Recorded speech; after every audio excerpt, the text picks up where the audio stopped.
And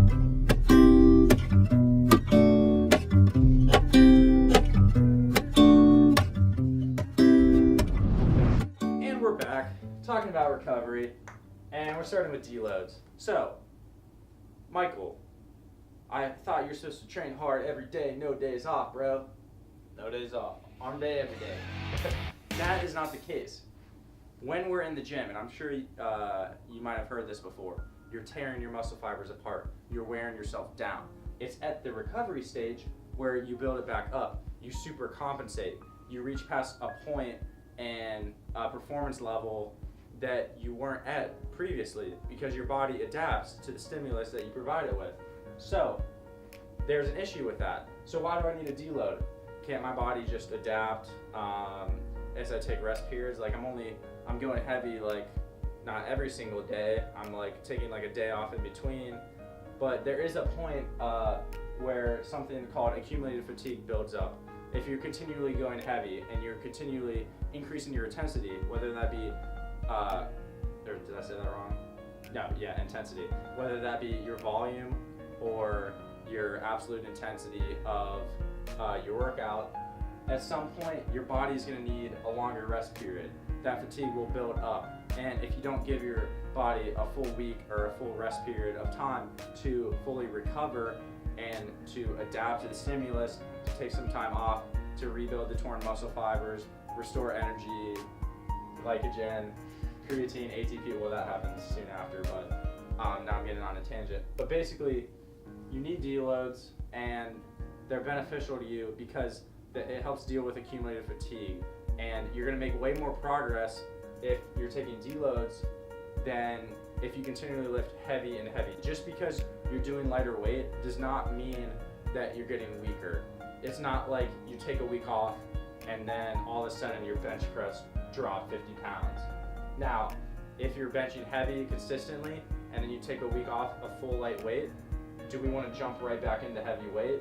Probably not. No. So maybe you're gonna have to take a couple steps back, take 2 steps back, and then 5 steps forward. But deloads are definitely essential to recovery. If you're not doing them, and I hadn't done them for the longest time, and after I took one and progressively worked my way back up, I've seen crazy progress from that. So start taking deloads. Your bench press is gonna go up. Yep. So you made a good point in that.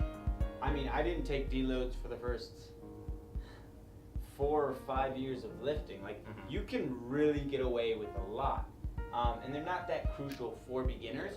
And it's not something you throw in just like, oh, I think I'm gonna do a deload this week. Yeah. You know? I mean, you can if you're in tune with your body, but generally I recommend if you're following a strength program, like we mentioned previously, these deloads are strategically followed. Just because you're lifting lighter weights doesn't mean you're getting weaker. Have trust in the process. Now we're gonna be talking about caloric intake. Caloric intake is crucial, okay? Bulking season, guys. Can you get stronger on a deficit? Can you get stronger on maintenance calories? Yes, you can. I've done both personally. Even in a deficit, you can. Yes, I even did that. When I cut down over summer, I'll overlay pictures, not, that's kind of weird. He wants to show off of him. No, that's shredded again. That's a little weird. But I'll show pictures. The fact is that your body's competing for nutrients, right? And if you give your body more nutrients than you need, it's going to be in a more favorable position. You're doing all this hard work in the gym. You don't want the food that you're eating to be the limiting factor. You're working that hard. Don't let this be the reason why you held down. So, can you still get stronger at maintenance or a deficit? Yes. Will you get stronger at a faster rate in a caloric intake? Yes. And you're more likely to get stronger. And there's a reason why the strongest people in the world have a giant old stomach.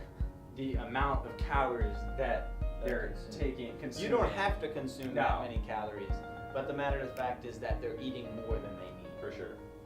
Now we're also going to be talking about water consumption. Your body, you've probably heard, is what? 3/4 you've probably heard. I don't know what the general recommendation.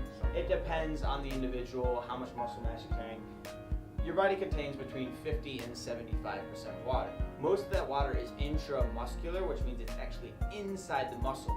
There's numerous studies showing that even a slight detriment in your hydration leads to a moderate decrease in anaerobic performance. Anaerobic meaning explosive short bursts of energy, which we're talking about in this case with lifting, especially maximizing your bench press. Furthermore, it helps with lubricating your joints, just good for overall health, right? We want to stay injury-free and train as long as possible until the day we die. For sure. And of course, we're going to be talking about sleep. And sleep is probably one of the most overlooked factors when it comes to increasing any lift or getting stronger in general. Like we said, recovery is crucial to making strength gains, to improving performance. If you can't recover from something, you're not going to increase your performance. Whatever stimulus that was given to you is going to have no effect if you can't recover from it. It's going to be detrimental. People legitimately think that they get stronger in the gym. You get weaker in the gym, right? You're tearing those muscle fibers. Mm-hmm. You get weaker in the gym. This recovery phase, when you're not in the gym, is when you get stronger. And a lot of that is going to happen when you're asleep, when your body's fully at rest. It takes time for your energy stores to restore fully. It takes time for glycogen to fully restore to the muscle. It takes time even mentally. If you're constantly, think about this, if you had to max out on a lift every day or twice a day, do you think that would take a mental toll on you? Do you think you'd be able to have the same intensity and attitude towards it? No, I'd be a vegetable. Exactly. So, basically get a lot of sleep. You might think, yeah, I'm going to sleep more and somehow my bench press is going to increase. It's a factor. It's a legit thing. It's a huge factor. It's a huge factor. It's not a factor. It's a huge factor. It's a big factor. Stop thinking, nah, bro, no sleep. I'm just going to grind hard all day and, team no sleep, bro. We out here working. No, stop that, guys. Unless you want to be weak, not reach your potential. Or stay where you're at if you're complacent. Yeah, then go for it. I'll just post a chart right here, general recommendations. It depends on your age range. It's going to depend on a lot of factors besides age, like how much you're doing as far as physical activity goes. But here's a general guideline. See what works for you. Generally, 7 or more for individuals over 19. More is generally better.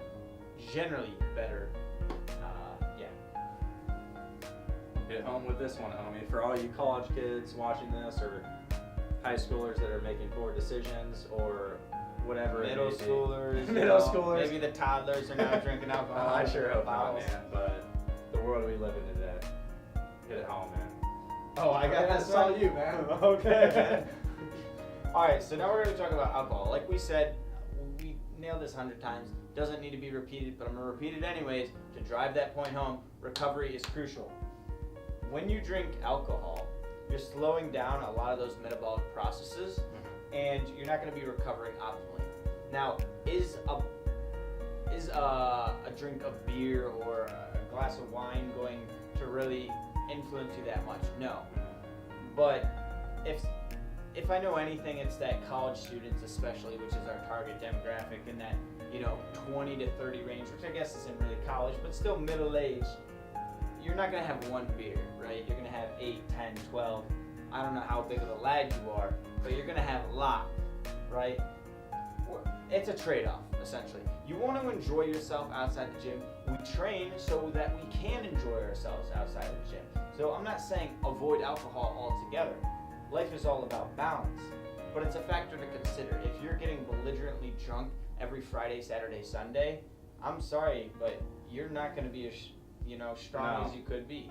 Your protein synthesis, the big thing it affects is protein synthesis. Yes, I missed correct? that. Good. It slows it down. Yes. But Acutely, while the alcohol is in your system. Yeah. So don't think like, oh my God, I had alcohol last week. My protein synthesis is down 5%. No, you're good, man. You're good. But just a real quick thing to touch on before because I just saw this study on this actually, like on Instagram, someone posted it. You finished a workout, you're going to be consuming alcohol. Should you still take protein? prior. Immediately after? Yeah. Yeah. Exactly. Yes. So it doesn't mean like, oh, my protein synthesis is down. Screw it. I'm screwed. Yeah, I'm screwed. No protein. Yeah. Still take the protein. Still get your nutrients in. And immediately following exercise, your protein synthesis actually rises acutely. So they might counteract each other for a little bit. I wouldn't bank on it. So you're telling me to drink alcohol immediately after workout? No. I'm saying that the benefit that you would get from immediately following exercise would probably be canceled out by the alcohol. But we also want to talk, okay. But Right. also, you don't need protein immediately following the workout. Yeah. The anabolic window is actually bigger than previously believed. And But it still does exist. it does exist. It's still a thing. Different topic. day. We could talk about that for a while. The main point is that alcohol is going to slow down your results if you consume it excessively. Also, it provides energy, right? It's a macronutrient. Most people don't know that. It provides seven. We'll cut that. You go ahead. Say it. Still is an energy source, and I guess it's considered a carb. No, it's not a carb. It's completely separate. All right, we'll restart that. It's I not a just carb. caught myself. You do it. So alcohol is going to slow down your results, especially if you're, drinking excessively. Another thing to consider is that alcohol is actually a macronutrient. So we think protein, carbs, fat. Alcohol is also there with it. It provides 7 kilocalories per gram. So it's something to consider when we're looking into our caloric intake. I could share my secrets. Yeah. You probably won't believe it, but when I say it's all good, I probably didn't mean it.